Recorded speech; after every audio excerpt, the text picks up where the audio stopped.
En Europe, des milliers de personnes sont descendues dans la rue pour afficher leur colère contre les propos et les projets du président Trump, le pendant de la marche des femmes organisée aux États-Unis. Les défilés ont rassemblé des publics hétérogènes, défenseurs des droits des femmes spécifiquement, mais plus généralement militants des droits humains, comme ici, dans la capitale britannique, Londres. Nous sommes ici pour dénoncer la haine et la division que Donald Trump a introduit dans la politique, explique la responsable du Parti pour l'égalité des femmes. Nous sommes ici pour marcher contre une xénophobie montante dans notre pays aussi. Nous sommes ici pour marcher contre la normalisation du racisme, de la misogynie et du sexisme. Dans la capitale allemande, Berlin, les protestataires se sont retrouvés devant la porte de Brandebourg. Certains ont scandé des slogans appelant à la bienveillance à l'égard des immigrés.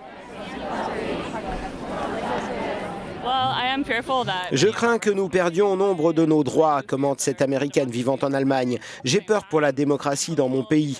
Mais dans le même temps, j'ai de l'espoir car il y a tant de gens qui se soulèvent et participent à ces manifestations. À Paris, les opposants à Trump se sont rassemblés au Trocadéro. En Europe, il y a aussi eu des manifestations en Hongrie, à Budapest ou encore en Suisse, à Genève. Des mobilisations ont aussi eu lieu dans l'hémisphère sud, avec des défilés en Australie, à Sydney et Melbourne, et en Nouvelle-Zélande, à Wellington et Auckland.